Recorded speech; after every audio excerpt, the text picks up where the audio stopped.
What is thinking? Why is it so necessarily important?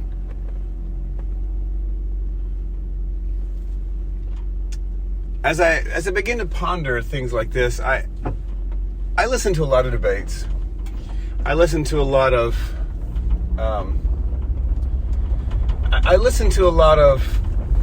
conversations. I have a lot of conversations. I listen to a lot of memes and snippets and things.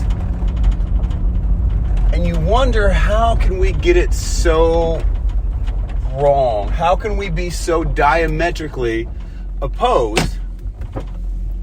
How can we be so diametrically opposed? Progressives and conservatives. Well, one simple explanation is we have forgotten how to think. We have simply forgotten how to think. And here's a classic example. I just listened to a talk today. There was a student who recorded his professor giving an indoctrination of sorts on conservatism and liberalism. And what did he do? He strawmanned both liberalism and conservatism. But he strawmanned the conservatism till it was easily defeatable, and then he seemed to fluff up and puff up like the Stay Puft Marshmallow Man liberalism to make it look so grand and great. So that's one point. One point is, stop strawmanning your opponent. Stop strawmanning the argument that you're afraid of. Grab it by the horns, face it head on. If you're afraid of an argument, it must be because you don't think your argument is strong enough to stand up to it. Which means you have doubts, which means it's possible you might be wrong. And if you're wrong, what happens is the whole of your existence weighs in the balance, and it's scary. And I know that. And it's not lightly that I ask you to take it by the horns. But you need to stare in the face every idea that scares you. The thing you most need is in the place you most do not want to look, says Jung, paraphrased. We must go into the belly of the beast, into the dark of the night, to resuscitate and revive and resurrect the ancient spirit of the Father. One of the oldest archetypes in transcendent human language. Those of you that know me know what I'm talking about. How about I say it like this? It's the oldest archetypal story known to man. It's been passed down from generation to generation, from millennia to millennia. If you're afraid of an argument, you need to wrestle it to gain control. Now, herein lies the biggest problem with most of us. Most of us either have forgotten the tools of proper thinking, or we never learned the tools of proper thinking. So when someone attacks us and we throw out an ad hominem attack, we think we've done thinking. We're like, I did thinking. I said Orange Man bad, haha, done. I said, you know what?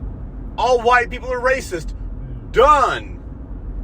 All liberals are fascist, done. Mic drop. Remember this. When you beat up a punching bag with the name written on it, Mike Tyson, and he doesn't touch you one time, you have not beaten up Mike Tyson.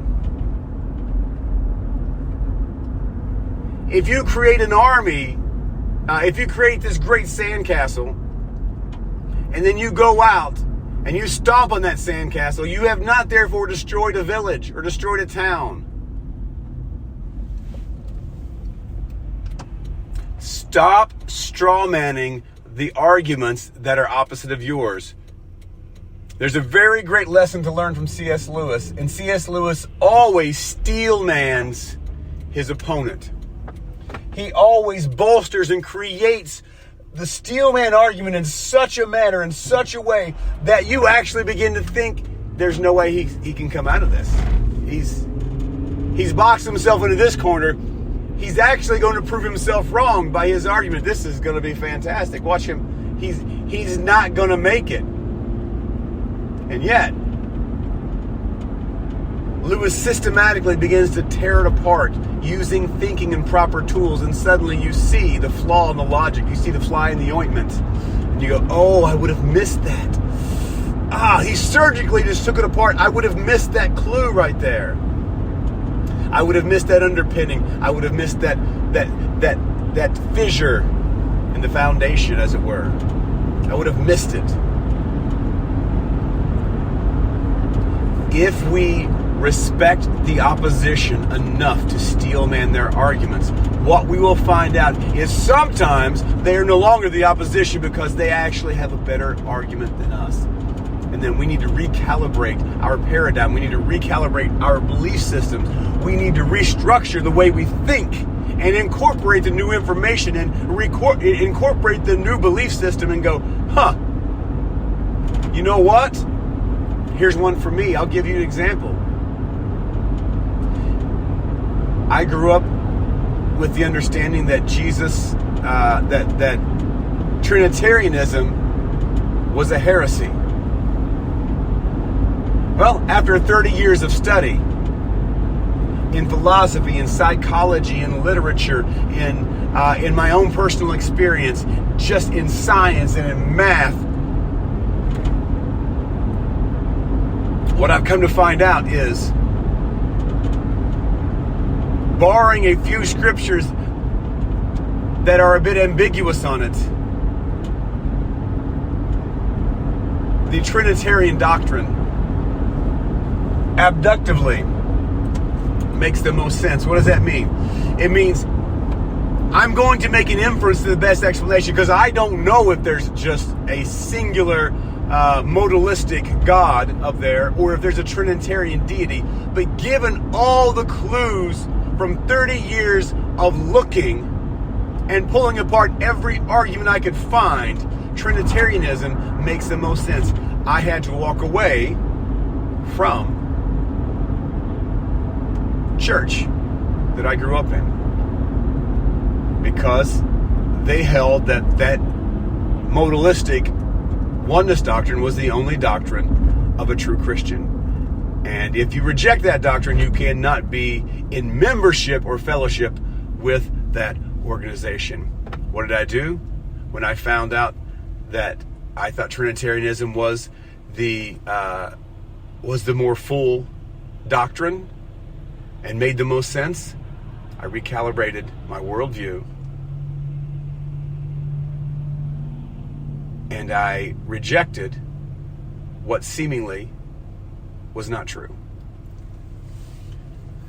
It was not easy.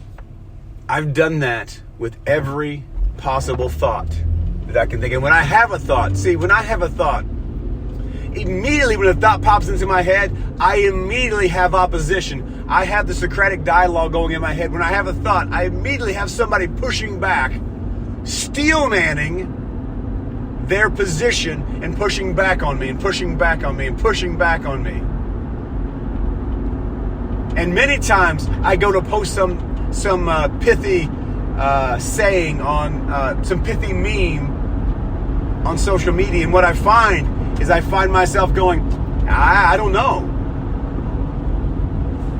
I don't think I can make a statement that strong. And usually memes are rhetoric, and sometimes strong rhetoric, that I don't believe that I can completely get behind at all times.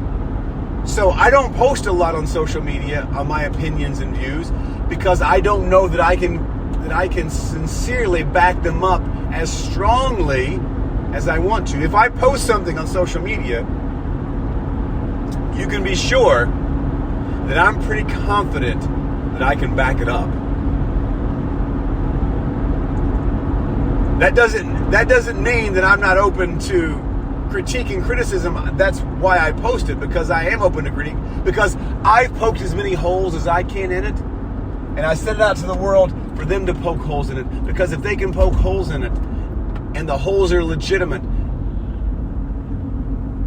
and I'm left wanting, back to the drawing board. I need to go reconfigure this. I need to work this out a little more. There's still some refining to be done. That is what thinking is. That is exactly what thinking is. Now, there are tools that are required for this. You see, some people follow people, and this sounds braggadocious. I don't mean for it to be. It's just my process. Some people follow people because they like the personality of the person. Some people follow Jordan Peterson because they like his personality. They like how tough he is. They like how concise and clear he is. But they like Jordan Peterson. There are people who like Donald Trump. There are people who like Hillary Clinton. They like them because they like them as a person. And therefore they set them up in their minds as someone to be trusted or someone to be followed. I don't do that. I look at Jordan Peterson and I say, what is he saying? Okay, here's what he's saying. What does his behavior look like? What is the trajectory of his life look like? What are his interactions with others? Let me see if there's inconsistency in what he says he believes and what he actually lives out. Okay, it seems to be pretty consistent. Now, where's he pointing? What's he pointing me towards? Because what he's pointing me towards, he's lived. And if he's lived it, the trajectory of his life is created flourishing in his life. And it's brought good things in his life. So if I could learn how to aim like him, if I could employ these processes that he's using into my own worldview, then it's possible that I could elevate or I could alter my trajectory to hit the target in a more concise or more profound way. Maybe I'm hitting around the target and I grab a few of his processes and suddenly I'm getting closer to hitting the target. And I'm getting closer to hitting the target. I'm getting closer to hitting the target. How did he build his worldview? How did he build his epistemology? What are his foundations? What are the tools that he uses? And I go through and I refine down and I find those tools, or I find those processes, or I find his epistemology and I dissect it.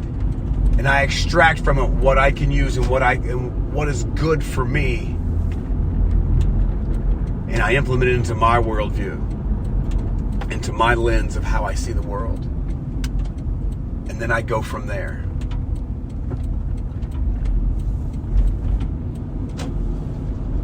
And I do that with Lewis. I do that with everybody that I read. I pull from them and I go, what can they teach me? Where are they pointing me? And if I find someone who can only point at themselves, well, I reject them out of hand. This is why I do not read much postmodern literature, because postmodern literature points to themselves, not to any transcendent idea that could help flourishing. They point to themselves as the arbiter of all truth, because subjective epistemology is the goal. What I believe is the truth. But I've already proven in my life that what I believe is not the truth, because I've had to change my life. And as I've changed my life and as I've changed my thoughts, what I actually have come to is I've come to live a more full life. I've come to live life more flourishing, and the bad habits and the things that I tripped on as a young man, those have gone away. I've become more responsible. I've become more effective. I've become more compassionate. I've become someone who can actually aim at something and hit it now because I gave up beliefs that I held early on because they weren't good. Because I took the time to think. I took the time to wrestle this out. Here at Unabashedly Resolute, that is what we teach you. With this kind of passion, we can show you, we can teach you, we can equip you to aim more precisely and to find those people who can help you aim. Find those people and see where they're pointing. There's so much to be learned, and there is so little time. The time is now. Join us in 2022. Sign up for your classes today. Go to unabashedlyresolute.com. Go to the course section or DM me to see how you can sign up for a class with your friends, your family, your church group, your business group. And we'll do everything we can to help you become unabashedly resolute.